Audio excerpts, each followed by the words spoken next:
So I guess if we're going to do any takeaways from this call is understand that the market has shifted. Yeah. We're over 6% interest rates. So interest rates are going up. Inflation is going up, right? The cost of goods is going up. So you're going to see house prices start to come down because of affordability issues. And you're going to see that hit certain price points first before other ones.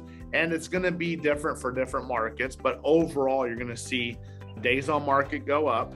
You're going to see people lowering the prices of the houses. And the seller's going to have to play catch up to what you already know.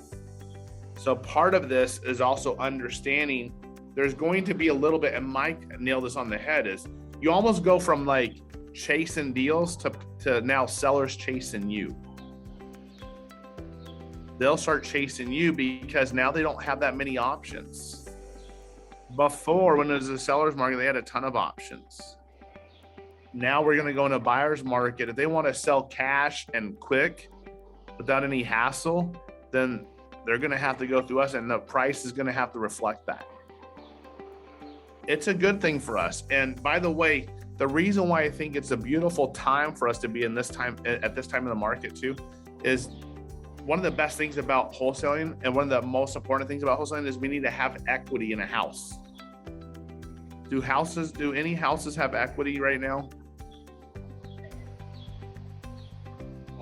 Not really. Well, yeah, they do. But to give you an idea, in Arizona, if we have a 50% drop on the price of houses right now in our market, 50% drop. That's only the prices that was 2 years ago. If our housing market drops 50%, that's just the cost of the houses were 2 years ago.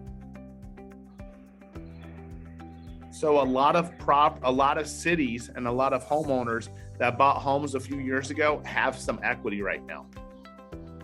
So you may see some short sales down the road, but not right away. They're not going to happen right now because so many people have equity. Short sale means they're upside down. So a lot of properties that if people have owned the house for a couple of years, they have equity still.